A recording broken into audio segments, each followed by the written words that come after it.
Hello all, welcome to Saritha Vinu lifestyle. இது Friday morning friends. காலையில் எழும்பி நடையெல்லாம் கழுவி விட்டுட்டு கோலம்லாம் போட்டாச்சு.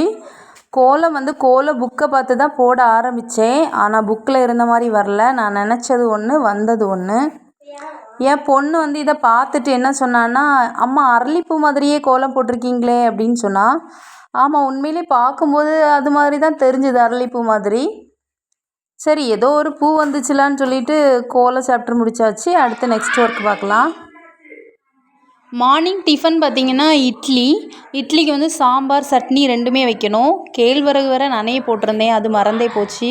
அதை ஃப்ரிட்ஜில் தூக்கி வச்சுட்டு ஏதாவது பண்ணணும். அப்புறம் பார்த்திங்கன்னா காய்கறி பருப்பு எல்லாமே குக்கரில் அவிச்சு வச்சாச்சு. அப்புறம் இட்லியும் ஒரு சைடு வேக வச்சுட்டேன், ஒரு குட்டும். இன்னொரு குட்டும் இட்லி அவிக்கணும். அப்புறம் பார்த்திங்கன்னா கிச்சன் இப்படி தான் மார்னிங் கிடக்கும். ஈவினிங் ரொம்ப நீட்டாக இருக்கும். மார்னிங் எந்திரிச்சு ஒரு பாத்திரம் இல்லை 2 பாத்திரம் நம்ம எடுக்கும்போதே கிச்சன் ஏதோ ரொம்ப கொலாப்ஸ் ஆன மாதிரியே இருக்கும்.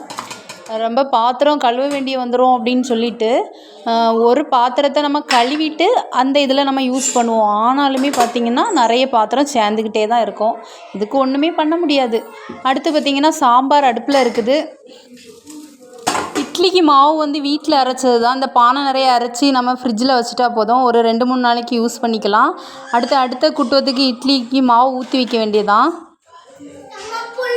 இப்போ சாம்பார் வச்சாச்சு. அடுத்து கொஞ்சோல சட்னி வைக்கணும்.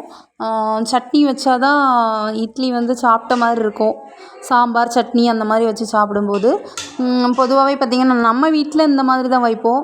அதே இது வெளியே ஏதாவது ஹோட்டலில் அந்த மாதிரி சாப்பிடும்போது பார்த்திங்கன்னா அங்கே க்ரீன் சட்னி, டொமேட்டோ சட்னி, அந்த மாதிரி விதவிதமாக 4-5 சட்னி கொடுப்பாங்க. ஒரு தோசை 2 தோசை சாப்பிட்டாலும் சட்னி நிறைய வச்சு சாப்பிடும்போது செமத்தனமாக இருக்கும்.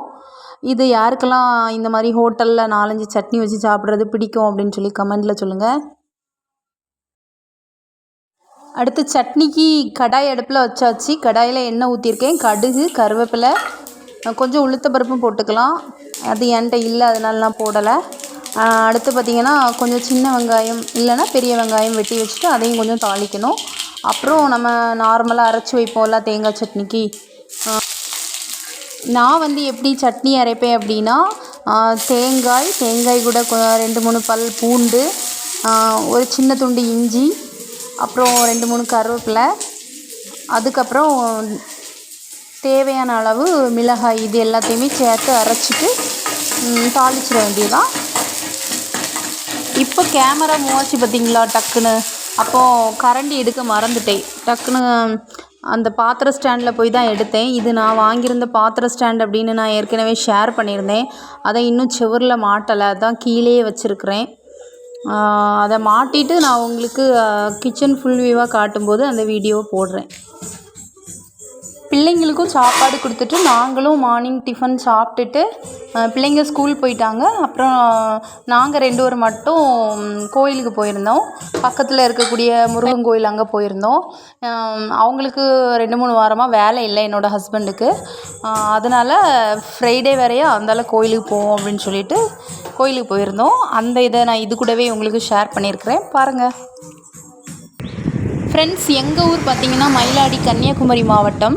இது மயிலாடியிலேருந்து ஒரு 2 கிலோமீட்டர் தூரத்தில் மருங்கூர் முருகன் கோயில்னு கோயில் இருக்குது. இதுதான்.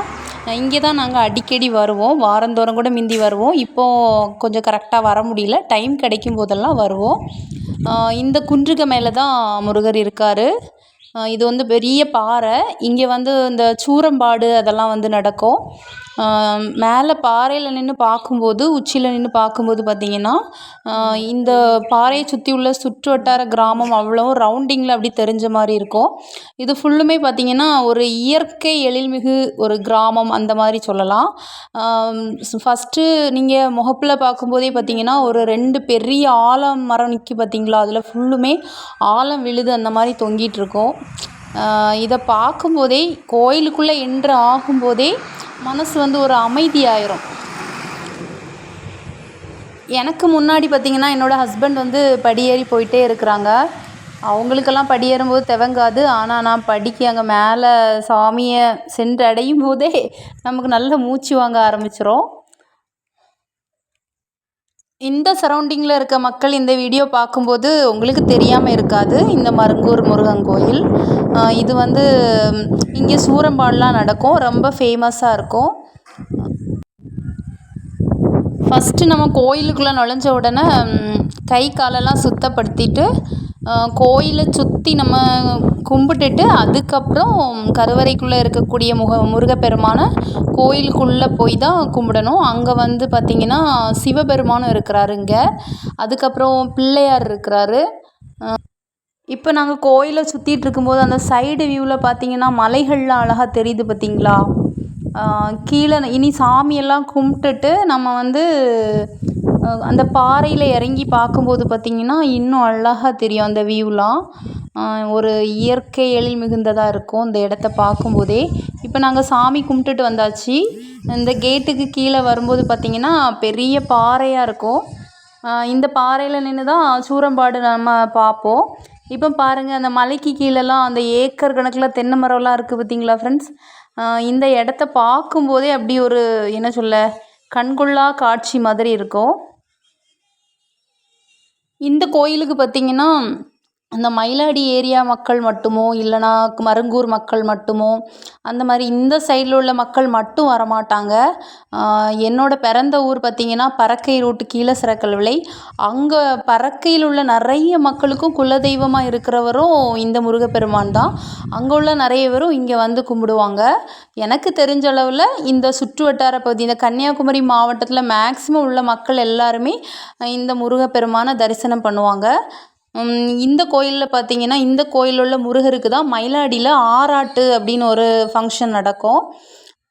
சூரசம்காரம் முடிஞ்ச உடனே முருகப்பெருமான் வந்து கோயிலுக்குள்ளே போகமாட்டார். நான் இப்போ காட்டின அந்த தெப்ப குளத்துக்கு கீழே ஒரு மண்டபம் இருக்குது பார்த்திங்களா, அங்கே தான் இருப்பார். அவரோட சிலையை அங்கே தான் வச்சுருப்பாங்க. அதுக்கப்புறம் 8வது நாள் என்னவோ எங்கள் மயிலாடி ஊர் ஆற்றுல வந்து அவருக்கு ஆராட்டு நடக்கும். அந்த சூரனை கொன்ன பாவத்தை அங்கே போக்கிட்டு தான் அதுக்கப்புறம் அவருக்கு பலவித அலங்காரங்கள்லாம் பண்ணி நிறைய சுருள்லாம் வாங்கிட்டு தான் அங்கே இருந்து பழையபடியும் கோயிலுக்குள்ளே வந்து கருவறைக்குள்ளே இருப்பார். உங்களுக்கு இந்த வீடியோ பிடிச்சிருக்கும் அப்படின்னு நான் நம்புகிறேன் ஃப்ரெண்ட்ஸ். இந்த வீடியோ பிடிச்சிருந்தா ஒரு லைக் பண்ணுங்கள், நம்ம சேனலை சப்ஸ்கிரைப் பண்ணுங்கள்.